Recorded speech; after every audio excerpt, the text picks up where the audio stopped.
समय आने के उपरांत फिर उस परमात्मा के हुक्म बिना पत्ता नहीं हिला। लेकिन उस परमात्मा से लाभ लेने के लिए हमने जो मर्यादा है वो हमारी प्रॉपरली बनी रहे। उन मर्यादाओं के टूट जाने से तो फिर काल के हुक्म बिना पत्ता नहीं हिला। उसने जो करना है वो करना ही है। तो इस प्रकार जैसे आप जी परमात्मा से दूर रहकर प्रत्येक प्राणी नो सोचा है मैं अपने बेटे और बेटियों को इतनी अच्छी शिक्षा दे दूं कि ये टॉप में आवें प्रत्येक कक्षा में, और फिर ये बड़े आईएएस आईपीएस या कोई डॉक्टर इंजीनियर बन जावें। पुण्यात्मा सभी इसी उद्देश्य से अपने बच्चों को शिक्षा दिलाते हैं। और कौन कितने क्या बनते हैं इधर आपका कभी ध्यान नहीं जाता, क्योंकि आप उस संसार के ही विचारों में ग्रस्त रहते हो। एक दूसरे से डिस्कस करके बस इतनी ही सोच लेते हो फलाने का लड़का डॉक्टर लग गया और उसने भाई 2 साल में कोठी बना ली, फलाने का लड़का इंजीनियर लग गया बस 3 साल हुए हैं भाई वहाँ कोठी गाड़ दी, बढ़िया कार ले ली। यानी जितना वो लुट्टे खसोटे दुनिया में उतनी प्रेज होती है उसकी, और उसकी आगे फिर दुर्गति क्या होगी ये तत्व ज्ञान के इस जो है ना चश्मे से दिखाई देगी कि उसकी केबरन मट्टी होगी। पुण्यात्माओं जिस भी प्राणी के भाग्य में जो लिखा उसको वही मिलेगा।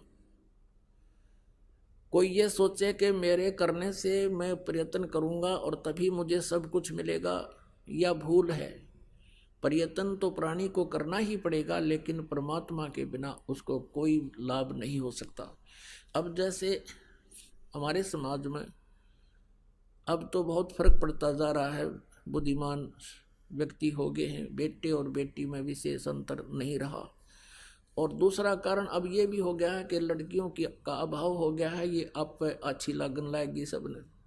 और एक विशेष व्यवस्था इस परमात्मा की कृपा से यहाँ इस आश्रम से एक विशेष व्यवस्था बनाई गई है कि जैसे हम पहले बेटी के विवाह में बहुत ज़्यादा ही दुखी हो जाया करते थे, ना जाने कितना दान करते थे फिर भी अगले का पेटा नहीं भरता था, ऐसी नीयत खराब हो गई थी।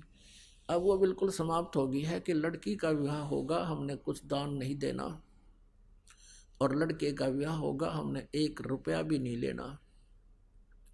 क्योंकि हम इस न्यू नहीं कोई एक वैसे फॉर्मलिटी है, या ये भगवान का विधान है कि हम एक दूसरे के कर्जे से मुक्त होना है। हम एक दूसरे का ले दे का यही फंसे रहते हैं। जैसे कोई आज किसी से धोखाधड़ी करके कोई 20-30 लाख रुपये, 50 लाख रुपये, 10 लाख रुपये, 2 लाख रुपये कोई ले लेता है, उसके हड़प जाता है, तो अगले जन्म में उसने देने पड़ेंगे और जमाई बन के लेगा।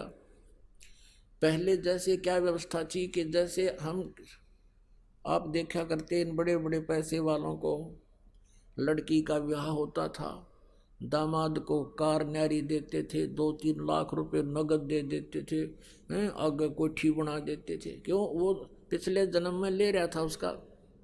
अब वो दामाद बन के ले गया, लड़की भी ले गया और 10-20 लाख रुपये भी अपने पूरे कर लिए, और फिर मृत्यु को प्राप्त हो जाता है।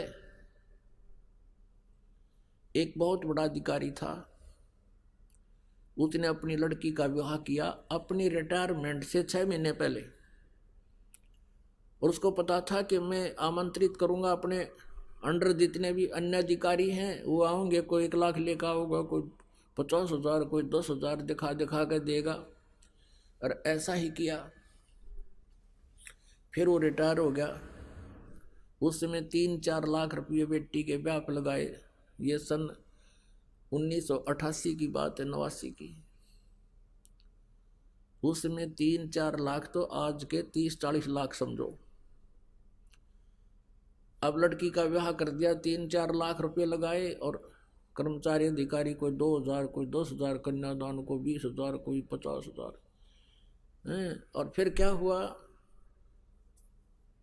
उस विवाह के 6 महीने के बाद उसको तलाक दे दिया उसके पति ने।